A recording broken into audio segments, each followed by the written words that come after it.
En 1830 ordenó que no se abriesen matrículas, pero en 1831 lo pensó mejor y en el mejor estilo covidiano pidió que los estudiantes pagasen la matrícula y el derecho a examen, se buscasen la vida en academias privadas y se presentasen a examen con certificados de esas academias. Los comunistas tampoco renunciaron al ideal medieval de universidad, ni propusieron otro distinto. Simplemente crearon universidades comunistas, como la Universidad Comunista de los Trabajadores de Oriente, fundada en Moscú en 1921.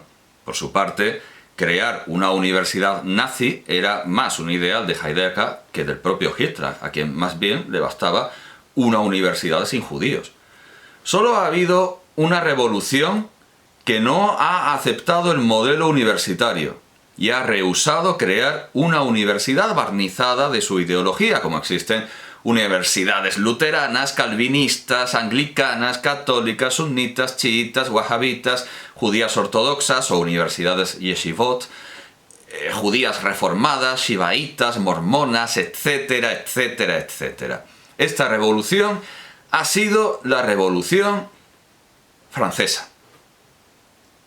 El gremialismo medieval llegaba a extremos ridículos. Quizá el caso más célebre sea que Dante, para ser escritor en su tiempo, tuvo que inscribirse en el gremio de médicos y farmacéuticos, que consideró que era lo que más podía parecerse. Otros suponen que a lo mejor lo ejercía, pero desde luego yo no me dejaría recitar, no me dejaría recetar nada por Dante. Me dejaría recitar todo lo que quisiera, pero recetar ya creo que no. Anne-Robert Jacques Turgot, barón de Laulne, y sus seguidores, los fisiócratas, quisieron acabar con los gremios en favor de la libre empresa y el libre comercio.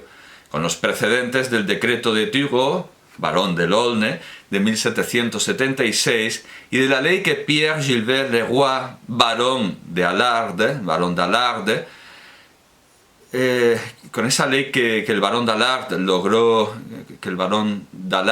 logró aprobar en 1791 en la Asamblea Constituyente, Isaac René Gu Le Chapelier, jacobino hasta la raíz y en las raíces, verdadera raíz del jacobinismo, hizo promulgar el 14 de junio de 1791 la ley que lleva su nombre, la ley Le Chapelier, y que acababa con todos los gremios y corporaciones y con sus regulaciones y sus normas en favor de la libertad individual absoluta. Como dije al principio, la universidad es una variedad peculiar, particular de gremio que agrupa tanto a los profesionales como a los clientes. Y así lo entendieron los jacobinos. Todas las asociaciones se prohibieron, y con ellas también la universidad. Los médicos ya no tenían que tener estudios ni ningún tipo de control académico ni profesional. Cualquiera podía ejercer la medicina, algo perfectamente compatible con unos revolucionarios que mandaron a la guillotina a Lavoisier y encumbraron al mesmerista Marat. Esta ley, que Marx y Engels consideraban un golpe de Estado burgués, y que no se atreverían a formular ni los anarcocapitalistas más radicales, porque casi todos enseñan en universidades, y para más INRI, no pocos lo hacen en universidades públicas. Impidió que hubiera verdaderos sindicatos en Francia hasta que en 1884 Pierre Waldeck-Rousseau abolió definitivamente la ley Le Chapelier. Muchos seguidores de Marx y Engels, al tomar el poder, prohibieron, como Le Chapelier, los sindicatos y la huelga, no tanto por defender la libertad individual, sino porque sobreentendían que al tomar ellos el poder, el Estado ya había alcanzado su perfección, y por lo tanto protestar era un crimen. ¿Qué iban a protestar? ¿De qué tanto protestar? Pero no prohibieron la universidad. El cruel dictador comunista Taraki en Afganistán protegió una universidad llena de mujeres. Los crueles tiranos talibanes también en Afganistán reabrieron las universidades en 2022 e incluso permitieron la presencia de mujeres, aunque con horarios propios, con horarios separados para no coincidir con los varones. Ningún dictador, por besánico y delirante que sea, se ha atrevido a tanto como los jacobinos, que cerraron la Sorbona y convirtieron su capilla en un templo a la razón. El culto con el que Jacques-René Hébert se oponía al culto del ser supremo de Maximilien de Robespierre. Luego, durante el directorio, Louis-Marie de la Réveillère-Lepaut promovió la teofilantropía de Jean-Baptiste Chemin du Pont, o sea, Chemin Fils, llamado Chemin Fils, que básicamente era deísmo con caridad, ese detalle importante de la caridad que había que sumar al deísmo para interesar a la gente, como ya vio Juliano el Apóstata. Amar a Dios sobre todas las cosas y al prójimo como uno mismo, es decir, cristianismo con otro nombre. Pero en la Sorbona, como magnífica paradoja, triunfó el culto a la razón, no el culto al ser supremo, sino el culto a la razón. En su capilla se pasó de ejercer la razón a adorarla, porque como dijo Juan Donoso Cortés, marqués de Valdegamas, en sus bosquejos históricos, todos los locos son racionalistas. Napoleón, de aquella universidad cerrada, hizo un museo para que se formaran los artistas, pero al final reabrió las universidades, con la curiosa rectificación y abolición parcial de la ley Chapelier que caracterizó a los estadistas franceses que vinieron después, que se seguían considerando ilegales los sindicatos y la huelga, pero no, por ejemplo, las organizaciones patronales. Alguna chispa jacobina, alguna pavesa maximalista debió quedar suspendida en el aire de la Sorbona, porque de allí salió Salazar, Pol Pot, comunista infinitamente más radical que cualquiera de los graduados más célebres de la Universidad Comunista de los Pueblos de Oriente. Buena parte de ello salió capitalista, aún dentro del autoritarismo. En su país, Camboya, cerró todas las instituciones de enseñanza y persiguió a la universidad de profesores de alumnos, la universidad medieval, la clásica, y en realidad a cualquiera que tuviera pinta de leer por sí mismo, aunque fuera por tener gafas. Nuon Chea, el hermano número 2, el número 1 era obviamente Pol Pot, dijo en un curso político para 700 cuadros del partido entre noviembre y diciembre de 1975 que Camboya tiene ahora 2 universidades: el trabajo en el campo y el combate contra el enemigo vietnamita. Y en el mismo curso en el que se justificaba tener cerradas las universidades, se dijo que lo importante era fundar cooperativas, invirtiendo lo que hicieron los estadistas franceses frente a la ley Le Chapelier. Es decir, todo lo contrario hicieron los estadistas franceses: reabrir las universidades y mantener a los trabajadores disociados.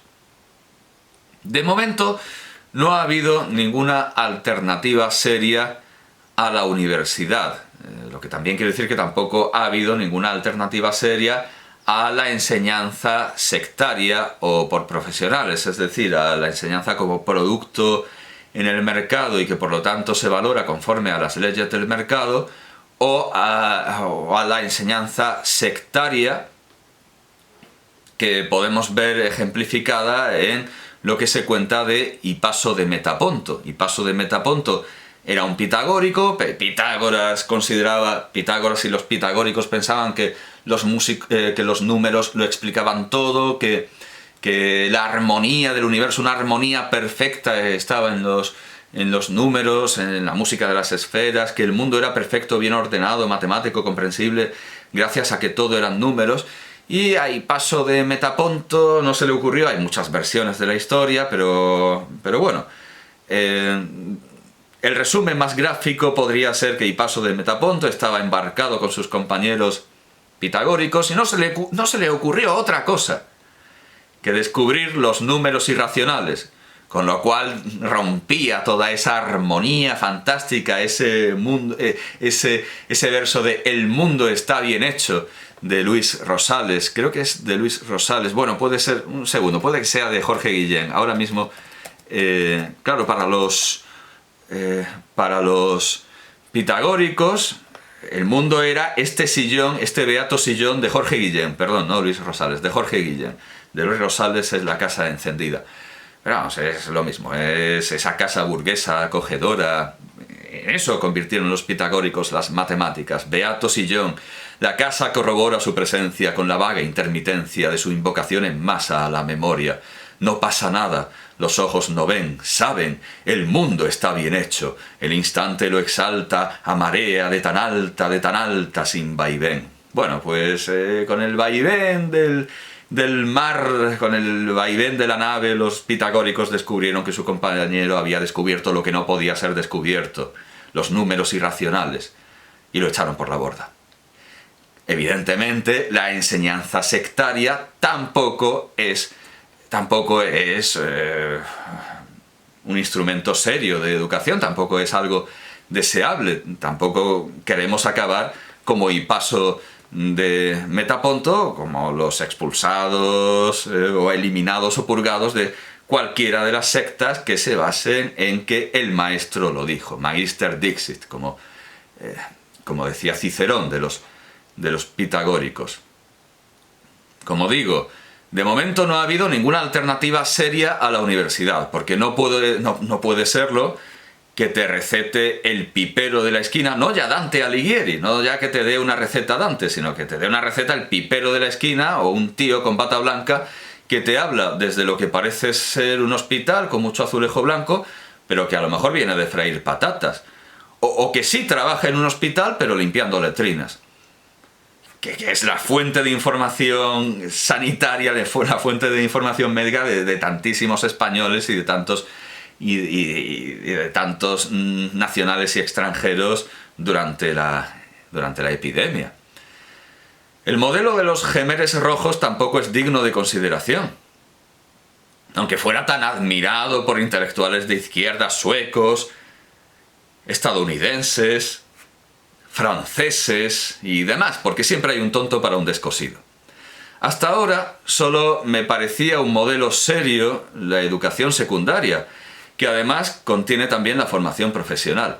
Después de haber visto en el despacho de recursos humanos de una universidad privada un legajo con los contratos de los profesores y 35 con contratos de publicidad, hice lo más lógico, que es quedarme en un mundo en el que los alumnos no pueden imponer su postura, donde las leyes vienen otorgadas patriarcalmente, verticalmente por el Estado, y nosotros somos sus humildes cumplidores y servidores, con Hans Heitze habla su seguro servidor, pero al mismo tiempo somos intocables, porque lo que hay en nosotros no es nuestra persona, sino la figura del Estado todopoderoso, y en donde no se piensa en competencia, ni en el mercado, aunque los planes de centro llamen cada vez más clientes a los alumnos. La lectura de La loca del Sagrado Corazón de Jodorowsky, en la que el profesor protagonista se queda solo con 4 alumnos después de perder su aura, esa que los profesores franceses creen tener y con la que logran, me lo contaba un alumno de la Sorbona, que muchas estudiantes salgan de cada clase, cada día, llorando por su acoso e impertinencias. Esa lectura me ha hecho despertar y ser consciente de que no estoy tan protegido como creo del mercado. Cada año oigo que otros institutos nos quitan alumnos. He leído en El País que el Instituto de Enseñanza Secundaria Santa Teresa de Jesús en Madrid está perdiendo alumnos porque tienen un profesor de valores éticos que enseña Gustavo Buenismo. Pone vídeos de sus acólitos y dice que Gustavo Bueno es el mejor escritor del mundo. La estampida me parece razonada, pero tener un profesor así es como tener un vecino que fuma en la cama. Nos puede pasar a todos y lo sufriremos todos. Y ha sido un aldabonazo el escuchar que había varios alumnos que querían abandonar mi asignatura de literatura universal. Quizá en parte porque les dije que no era una María y que iban a aprender literatura universal, y a lo mejor eso lo vieron como intolerable.